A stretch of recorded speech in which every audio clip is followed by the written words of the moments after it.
The United States has announced the deployment of 2,500 Marines with the aim of taking control of the Strait of Hormuz and ensuring freedom of international navigation in order to prevent a global oil crisis caused by the U.S. Israeli war against Iran. However, the military reality indicates the difficulty of carrying out such a mission, which may remain theoretical, similar to a commando operation aimed at seizing Iran's enriched uranium.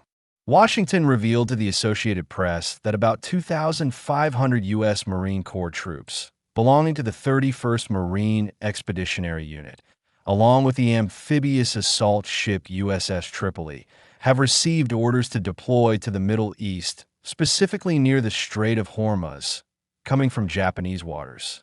From a historical perspective, the marine vessel bears the name Tripoli, a designation derived from the famous Battle of Tripoli in 1804, which pitted American forces against the naval forces of Tripoli in Libya after Washington refused to pay tribute to prevent its ships from being attacked. This operation is also mentioned in the Marine Corps. The Marines are considered one of the elite forces of the U.S. military. They receive very high-level training, closer to that of commando forces than to traditional military training. This allows them to deploy rapidly, conduct amphibious landing operations, and carry out rapid combat operations. However, in the case of the Strait of Hormuz, the situation is different. Perhaps the first concrete element is what the Wall Street Journal reported on March 15, 2026, stating that the chairman of the Joint Chiefs of Staff, General Dan Kane, had informed U.S. President Donald Trump of the possibility that Iran might close the strait if it were attacked. In practice, this seems to be happening now, although the closure remains selective, as the authorities in Tehran allow certain countries, such as China and India, to pass their ships while preventing others from doing so. The general's warning is based on field data and serves as an early indication that Iran has the capability to close the Strait of Hormuz, as well as an acknowledgement that a U.S. operation to take control of the strait would be extremely difficult, if not impossible. This difficulty is reflected in the following factors. First, the Pentagon was aware of this realistic scenario, since it constitutes a form of leverage for Tehran, according to the Wall Street Journal. Despite this, the Pentagon had not developed a prior plan to reopen the strait. On the contrary, the deployment of Marine forces came after the closure, whereas logic would have required them to already be present in the region. This may indicate that the decision to go to war was taken quickly, without waiting for the necessary preparations, or that it resulted from a miscalculation of Iran's power. President Trump believed that Iran would capitulate before closing the Strait of Hormuz. Second, in Bahrain, where the headquarters of the U.S. Fifth Fleet is located, 3 ships are present, according to the magazine of the U.S. Naval Institute. The littoral combat ships USS Canberra, LCS-30, USS Tulsa, LCS-16, and USS Santa Barbara, LCS-32. These vessels are part of the U.S. Navy's first operational task groups dedicated to mine countermeasure operations. They carry out missions similar to those of the Marines and even have Marine units on board. However, they are currently not patrolling the waters of the Gulf, as they are stationed to confront Iranian missiles and drones, since sailing would expose them to danger. These relatively light warships already have a sufficient number of troops and considerable firepower, meaning that it is not necessarily necessary to wait for the arrival of additional Marine forces. In fact, about 30,000 American soldiers are currently deployed in the Middle East, including Marine units in several Gulf countries, particularly in the United Arab Emirates and Bahrain. Third, all U.S. ships have moved away from the Strait of Hormuz to avoid potential Iranian attacks, including the aircraft carrier USS Abraham Lincoln, which has withdrawn far from the Arabian Sea, while Tehran claims it struck it with missiles.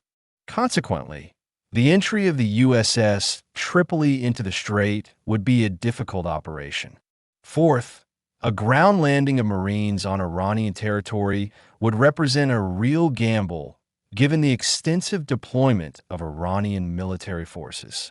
Moreover, even if both shores of the Strait of Hormuz were controlled, this would not necessarily be effective, as Iran possesses missiles and drones capable of being launched from very long distances to target any oil tanker, reflecting the evolution of asymmetric warfare tactics. One only needs to look at the experience in the Bab el-Mandeb Strait, where Western countries have failed to truly guarantee the safe passage of commercial vessels and oil tankers in the face of the Houthis, despite the presence of two international military missions.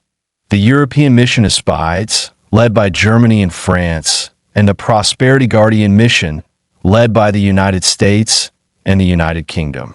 Any operation aimed at ensuring the security of the strait would therefore require the participation of the Navy with a significant number of ships, as well as ground forces to conduct sweeping operations, not just Marines. This would imply the presence of troops on Iranian territory, which is not part of the plans of either the Pentagon or the White House, the latter seeking instead to bring the war to an end. Finally, no insurance company can provide coverage for an oil tanker passing through a war zone. The scenario of the 1980s, when the U.S. Navy protected ships in this strait, now belongs to the past due to advances in weaponry. In light of this, the arrival of Marine forces represents support for military action because of their experience, but it remains very difficult to restore freedom of navigation in the Strait of Hormuz. It is even possible that the war will end before their arrival in the region, expected at the end of the current month. By way of comparison, the statements about restoring freedom of navigation resemble the reports that mention the possibility of a commando operation to seize enriched uranium stored in Iranian facilities. It later became clear that such a military operation was impossible to carry out. This news had been widely circulated a few days ago in the media and television programs, before it became clear that its implementation was impossible, and today, no one is talking about it anymore. President Donald Trump had pledged at the beginning of his second term not to start new wars abroad, presenting himself as a leader determined to place the American economy at the center of his priorities and to contribute to the stability of the global economy. Yet this promise quickly collided with reality when his administration decided to enter into a military confrontation with Iran in June 2025, a decision that some observers at the time described as exceptional and limited. However, the events that followed revealed a very different dynamic. On February 28, 2026, a much broader military confrontation broke out and is now in its third week, with no clear political prospect for resolution in sight. Economic experts fear that this escalation could push the global economy into a dangerous phase of contraction, accompanied by another surge in prices and shortages of certain commodities, due to disruptions in international maritime transport and global supply chains. At the same time, major powers such as France, Germany, as well as China and Japan, appear unwilling to engage militarily in a confrontation with Iran in the Strait of Hormuz. These countries believe that Donald Trump made the decision to go to war unilaterally, disregarding complex international balances. Consequently, they believe it is his responsibility to bear the consequences of this decision and to find a way out of the crisis he helped provoke. Thus, the American president finds himself facing a cold international reality.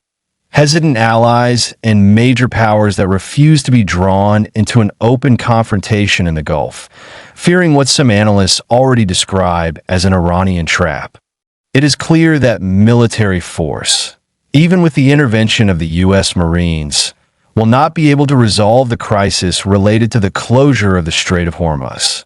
An armed confrontation in this strategic passage would only widen the conflict and further threaten the global economy. The real solution cannot be military.